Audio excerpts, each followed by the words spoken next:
hear that, guys? Just nature. Now we're talking. And right here we got earthworks, and who doesn't love earthworks?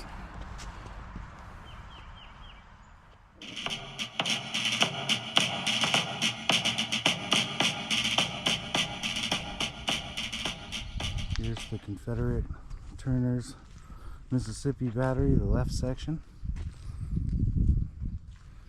Some more beautiful cannons.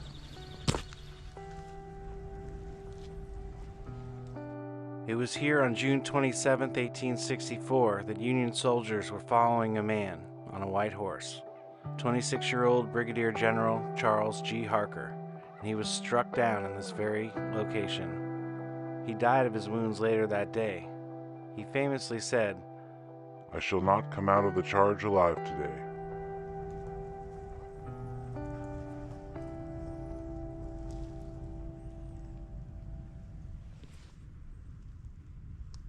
You always got to be careful with these armies of the Tennessee, because you have the Union Army, which was the Army of the Tennessee, and then you have the Confederate Army of Tennessee.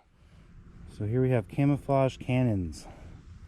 So one thing we've learned about Kennesaw Mountain battlefield is they have outstanding earthworks. And I guess what the Confederates did up here is they camouflaged their cannons. They hid them up here in these earthworks, put stuff in front of them, and looks like a pretty strong position to me.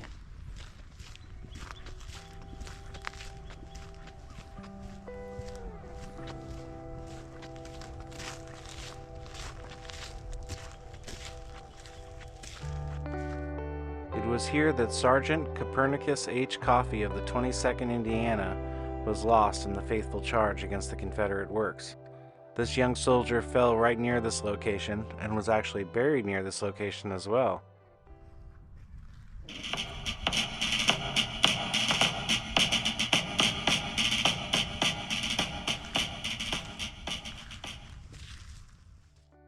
This marker is for Captain William Fellows. He served in the 125th Illinois as a Brigadier Inspector General. This small stone notes the site where he was killed.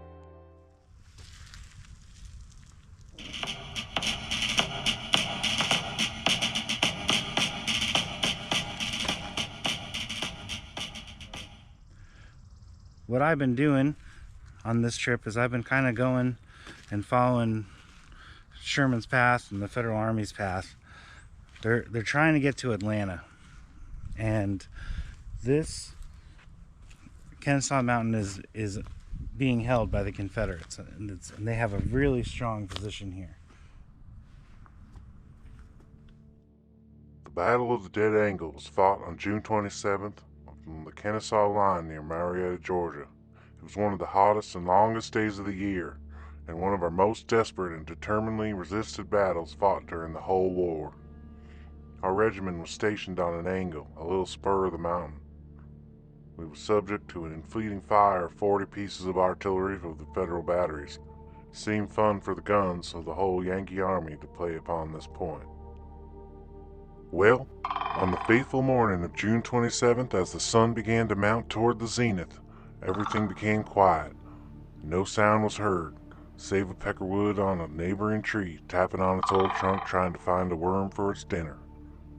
We all knew it, but the dead calm that precedes a storm was about to come, and on the distant hills we could plainly see the officers dashing hither and thither, and the stars and stripes moving to and fro, and we knew the Federals were making preparations for the mighty contest. We could hear the rumbling sound of the heavy guns, and the distant tread of a marching army, a faint roar of the coming storm which was soon to break the ominous silence of the sound of conflict, such as was scarcely ever heard before on this earth.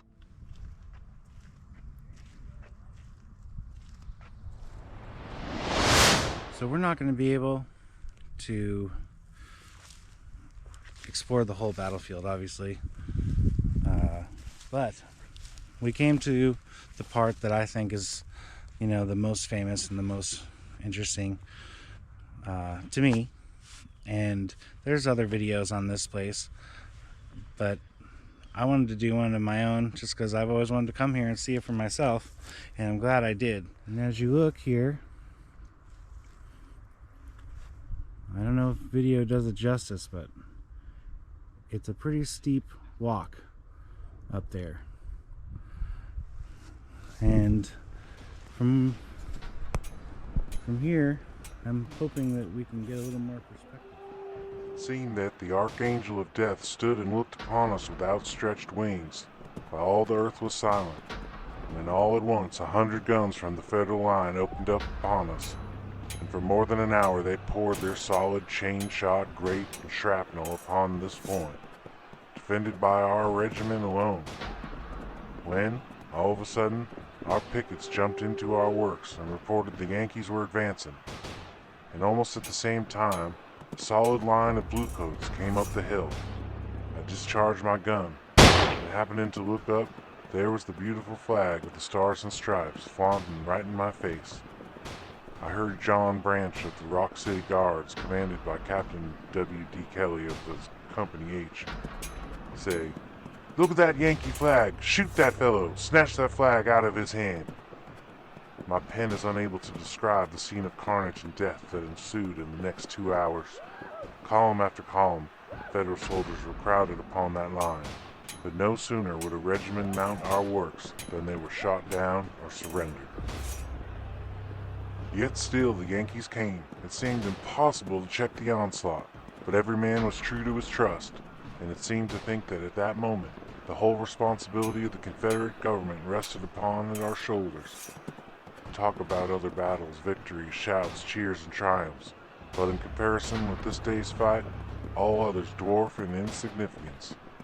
The sun beaming down our uncovered heads, the thermometer being 110 degrees in the shade, and a solid line of blazing fire from the muzzles of the Yankees' guns poured directly into all of our faces, singeing our hair and clothes. The hot blood of our dead and the wounded squirted upon us, defined in smoke and stifling atmosphere, filling our eyes and mouths.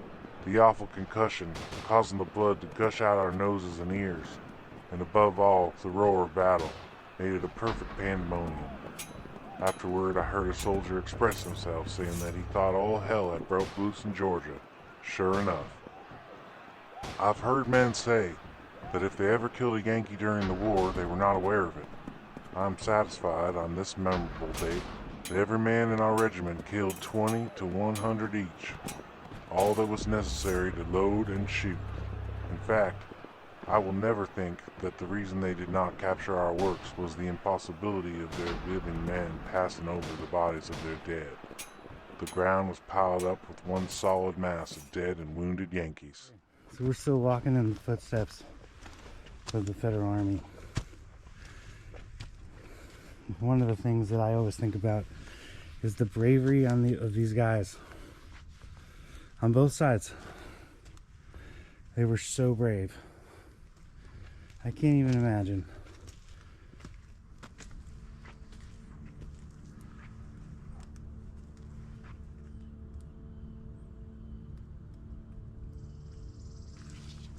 They were trying to dig underneath the earthworks to blow them up from underneath, but that didn't really work out for them in Petersburg, and I guess it never happened here, but that was the intention. Is Colonel Daniel McCook, and he dies up there at the earthworks, and I guess before he made the charge, and often for many charges, he said a poem. He recited a poem called Horatius's Speech. The captain of the gate, to every man upon this earth, death cometh soon or late, and how can a man die better than facing fearful odds for the ashes of his fathers and the temples of the gods? Right here marks the spot where Captain Neighbor was shot through his right lung, leading his men of the Company D of the 52nd Ohio against the Dead Angle. He took off his sword here when he fell wounded so that he could retreat easier, and his sword is in the visitor center in Kennesaw Mountain. Imagine the logs stacked up, all these guys shooting at you, people getting cut down, and then the people get up here, and it's hand-to-hand combat, and people are clubbing each other, and the Confederates are bayoneting people from this perspective. And just imagine you survived the attack, you haven't been shot yet, and you get up here, and Colonel Dan's up here, and he's leading his men like, come on, let's go, Colonel Dan made it all the way up here with his men, leading his men. And he got to this point in front of the Confederate earthworks right here, and the parapet, the logs and everything, all the men up here. He gets up here and he dies. This is the spot where around this area right here is where he fell.